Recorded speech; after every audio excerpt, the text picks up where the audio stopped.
जय Hind and hello guys, स्वागत है आपका आपके अपने YouTube चैनल ज्ञानदेव होस्ट में। और इस वीडियो में मैं आपको बताने वाला हूं CISF head constable ministerial and ASI online form 2022 के बारे में कि कैसे आपको 540 पद पर फॉर्म को फिल करना है। तो आप इस वीडियो को देखते रहिए। तो यहाँ पर अभी जो वेबसाइट देख पा रहे हैं हमारी ऑफिशियल वेबसाइट jobsgyan.in है। इसका लिंक वीडियो के डिस्क्रिप्शन में दिया है। जैसे आप इस लिंक को ओपन कर लेते हैं तो आपके सामने इस रिक्रूटमेंट की जानकारी आ जाएगी, जहां पर आपको इसकी पोस्ट के बारे में जानने को मिलेगा, आपकी एज लिमिट के बारे में जानने को मिलेगा और इसमें बेसिकली 12वीं पास कैंडिडेट अप्लाई कर पाएंगे। एंड यहाँ पर आप लोग इस फॉर्म को 25 अक्टूबर 2022 तक भर पाएंगे कि कौन सी पोस्ट के लिए किस कैटेगरी में कितनी वैकेंसी है वो आप यहाँ पर इस टेबल में देख सकते हैं। अप्लाई करने के लिए आपसे 12वीं पास की योग्यता और कंप्यूटर टाइपिंग मांगी है मिनिस्ट्रियल की पोस्ट पर, और एसआई की पोस्ट पर आपसे मांगी है स्टेनोग्राफी, जिसकी डिटेल यहाँ पर दी गई है। तो ये सब जानकारी चेक करने के बाद में आप यहाँ पर आएंगे और आपको यहाँ पर अगर सिलेबस की जानकारी चाहिए तो इसके बारे में ऑलरेडी मैं वीडियो बना चुका हूं। इस वीडियो को वॉच करके आप लोग सिलेबस भी चेक कर सकते हैं। तो अगर आप इसमें एलिजिबल है और इंटरेस्टेड है अप्लाई करने के लिए तो आप अप्लाई ऑनलाइन लिंक इसके ऊपर क्लिक करेंगे। अप्लाई ऑनलाइन के ऊपर क्लिक करने के बाद आपके सामने कुछ ऐसा इंटरफेस आ जाएगा। अब आपको यहाँ पर लेफ्ट साइड में न्यू रजिस्ट्रेशन के ऊपर क्लिक करना है। इसके ऊपर क्लिक करने के बाद दोस्तों आपके सामने रजिस्ट्रेशन का पेज आ जाएगा। अब आपको यहाँ पर क्या करना है, आपको अपना नाम 10th की मार्कशीट के अनुसार लिखना है। फिर आपको इस नाम को दोबारा से डाल करके वेरीफाई भी कर देना है। देन यहाँ पर आपसे पूछा कि क्या आपने कभी अपना नाम चेंज किया है। अगर हाँ तो आपको यस करना है। यस करने पर आपने जो नाम चेंज किया है वो चेंज नाम यहाँ पर आपको लिखना है और ऊपर आपको वो नाम लिखना है जो कि पहले आपका था। बट अगर आपने नाम चेंज कभी नहीं किया तो आपको यहाँ पर नो कर देना है। फिर इसके बाद आपको आपका फादर नेम यहाँ पर एंटर करना है। ये एंटर करने के बाद आपको यहाँ पर सेम वे में फादर नेम भी वेरीफाई दोबारा डाल करके कर देना है। मदर्स नेम यानी कि आपकी माताजी का नाम, आपको यहाँ पर आपकी माताजी का नाम एंटर करना है। इसको भी आपको दोबारा से डाल करके वेरीफाई करना है। फिर आती है डेट ऑफ बर्थ, तो आपको यहाँ पर इसके ऊपर क्लिक करना है और जो भी आपका ईयर है वो आपको यहाँ पर इस प्रकार से सिलेक्ट कर लेना है। पहले यहाँ से आपका जो भी ईयर है वो आपको सिलेक्ट करना होगा। फिर यहाँ से आपको आपका मंथ और इसके बाद में डे, तो आपकी डेट ऑफ बर्थ आ जाएगी। डेट ऑफ बर्थ को आपको यहाँ पर दोबारा से सिलेक्ट करके वेरीफाई कर देना है। फिर आता है जेंडर, तो जो भी आपका जेंडर है वो आपको यहाँ पर सिलेक्ट करना है। जेंडर को दोबारा डाल करके यानी कि सिलेक्ट करके वेरीफाई करना है। अब ये जो कैप्चा कोड या सिक्योरिटी कोड यहाँ पर आप देख पा रहे हैं, सिक्योरिटी कोड यहाँ पर आपको फिल करना है। फिल करने के बाद जो भी जानकारी आपने यहाँ पर अभी तक भरी है इनको अच्छे से एक बार फिर से वेरीफाई कर लीजिए और वेरीफाई करने के बाद सबमिट के ऊपर क्लिक कर दीजिए। सबमिट पर क्लिक करने के बाद आपके सामने यहाँ पर आपकी पर्सनल डिटेल आ चुकी है और अभी कुछ जानकारी आपको और भरनी है, जिसकी कॉन्टैक्ट डिटेल्स में आपको आपका वैलिड मोबाइल नंबर एंटर करना है। इस नंबर को आपको दोबारा डाल करके यहाँ पर वेरीफाई कर देना है। फिर आपको अपनी वैलिड ईमेल आईडी एंटर करनी है, क्योंकि इस ईमेल आईडी के ऊपर ही आपको इस भर्ती से जुड़े हुए अपडेट सेंड किए जाएंगे। तो आपको यहाँ पर आपकी ईमेल आईडी एंटर कर देनी है। इसको एंटर करने के बाद में आप यहाँ पर नीचे दोबारा डाल करके इस ईमेल आईडी को वेरीफाई भी कर देंगे। ये वेरीफाई करने के बाद आप यहाँ पर आई एग्री के ऊपर क्लिक करेंगे एंड देन ये कैप्चा कोड फिल करके इन सभी जानकारी को चेक करते हुए आप सबमिट पर क्लिक करेंगे। इसके बाद में आपका रजिस्ट्रेशन सक्सेसफुल हो जाएगा और सक्सेसफुल होने के बाद में आप यहाँ पर अगर इसके होम पेज पर आते हैं तो आपको यहाँ पर ASI steno and ASI HCMIN यानी कि मिनिस्ट्रियल 2022 इसके ऊपर क्लिक करना है। देन आप यहाँ पर वो रजिस्ट्रेशन नंबर एंटर करेंगे जो कि अभी आपको मैसेज और ईमेल के माध्यम से मिला है, और जो पासवर्ड आपको मिला है वो भी आप यहाँ पर फिल करेंगे एंड ये कैप्चा कोड फिल करके आप सबमिट के ऊपर क्लिक कर देंगे। सबमिट के ऊपर क्लिक करने के बाद आपके सामने कुछ ऐसा इंटरफेस आ जाएगा। अब आपको क्लिक है टू अप्लाई ASI स्टेनो यहाँ पर क्लिक करना है। ये आपके सामने इंस्ट्रक्शंस होंगे, आपको इनको चेक करते हुए कंटिन्यू पर क्लिक करना है। देन यहाँ पर आपको कुछ इस तरह का इंटरफेस देखने को मिलेगा। तो name of the post applied for में आपको सिलेक्ट करना है कि कौन सी पोस्ट पर आपको अप्लाई करना है। आपको बोला कि candidates applying for both post should add preference, यानी कि अगर आप दोनों पर अप्लाई करना चाहते तो आप बोथ के ऊपर क्लिक करेंगे। अगर आपको किसी एक पर अप्लाई करना है तो आप वही पोस्ट सिलेक्ट कर लेंगे। फिर यहाँ पर जो आपने रजिस्ट्रेशन के अंदर जानकारी भरी थी वो जानकारी दी गई है। अब आपको यहाँ पर आपकी कास्ट कैटेगरी सेलेक्ट कर लेनी है। जो भी आपकी कास्ट कैटेगरी है वो आप सेलेक्ट कर लीजिए। Name of the state belongs to, आप कौन सी स्टेट से बिलोंग करते हैं, कहाँ के आप स्थायी निवासी है, वो स्टेट आपको सेलेक्ट करनी है।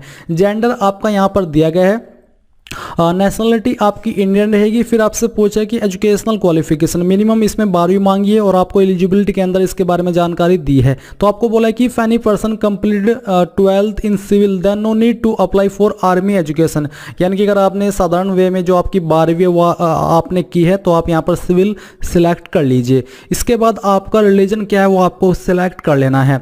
ये सिलेक्ट करने के बाद आपसे पूछा कि क्या आप under the category of children and departments of victim killed, यानी कि इसके अंतर्गत आते हैं जो कि 1984 दंगे और 2002 के बीच में मारे गए थे, उस फैमिली से बिलोंग करते हैं, तो आप यस करेंगे। नहीं तो यहाँ पर नो ही रहने दीजिए। अगर आप हिल एरिया से बिलोंग करते हैं यानी कि पहाड़ी क्षेत्र से बिलोंग करते हैं तो आपको यस करना है 12वें पॉइंट में, नहीं तो आपको नो ही रहने देना है। अगर आप एक्स सर्विसमैन है तो 13 पॉइंट में यस करेंगे, नहीं तो आपको नो करना है। 14 पॉइंट में आपको कहा है कि for CISF personnel who intend to compete against the vacancies meant for limited, यानी कि जो एलडीसी वैकेंसी है क्या आप उसमें अप्लाई कर रहे हैं, आप सीआईएसएफ से जुड़े हुए कैंडिडेट है, अगर हाँ तो यस, नहीं तो आपको नो करना है।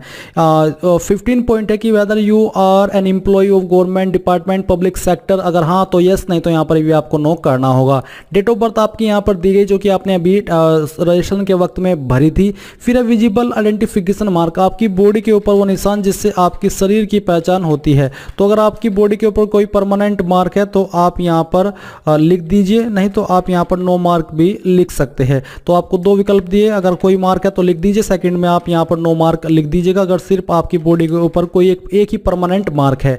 फिर 18 पॉइंट है आपका परमानेंट एड्रेस, तो जो भी आपका परमानेंट एड्रेस है वो आप यहाँ पर भर दीजिए। मैं एक रैंडम एड्रेस आपको फिल करके दिखा रहा हूँ।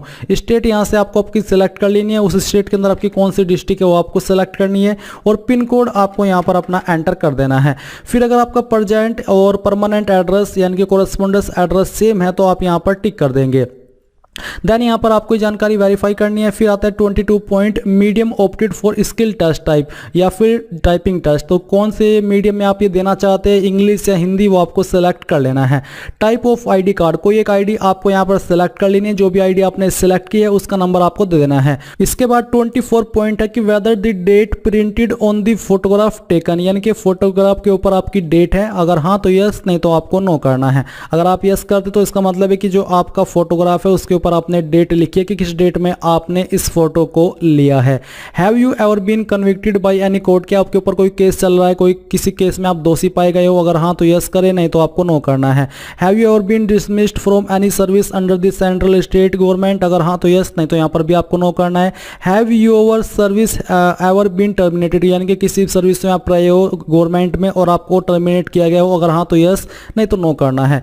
इसके बाद after click on the submit button, अभी आपको यहाँ पर टिक करना है और इन सभी जानकारी को वेरीफाई करके सेव एंड प्रीव्यू पर क्लिक करना है। अब यहाँ पर दोस्तों आपके सामने आपकी जानकारी का प्रीव्यू आ चुका है, यानी कि अगर आपने कोई जानकारी चेंज करनी है तो आप इसको अभी भी कर सकते हैं एडिट एप्लीकेशन के ऊपर क्लिक करके, और अगर आपको सभी जानकारी सही लग रही है तो आप यहाँ पर टिक करेंगे और फाइनल सबमिशन के ऊपर क्लिक करके यहाँ से ओके कर देंगे। ओके करने के बाद में यहाँ पर आपके सामने एप्लीकेशन प्रीव्यू में जो 10th की मार्कशीट है वो आपको अपलोड करनी है, जिसका फॉर्मेट PDF का रखा है, साइज 1 MB से कम रहना चाहिए। जो आपकी 12वीं की मार्कशीट है वो अपलोड करनी है। फोटो आपको अपलोड करना है, जहां पर बोला कि duly dated on photograph taken, यानी कि किस डेट में आपने फोटो को लिया उसके ऊपर वो डेट लिखी होनी चाहिए और आपका फोटो 3 महीने से पुराना नहीं होना चाहिए। सिग्नेचर भी आपको अपलोड करना है। तो सबसे पहले चूज फाइल के ऊपर क्लिक करें और जहां पर आपकी 10th की मार्कशीट है वो फाइल आपको सिलेक्ट करनी है। तो यहां पर मैंने फाइल सिलेक्ट कर लिया और फिर मैं यहां पर अपलोड के ऊपर क्लिक करता हूं तो आपकी फाइल इस प्रकार से अपलोड हो जाएगी। फिर आपको सेम तरीके से आपकी 12th की जो मार्कशीट है वो अपलोड करनी है, तो आपको चूज फाइल के ऊपर क्लिक करना है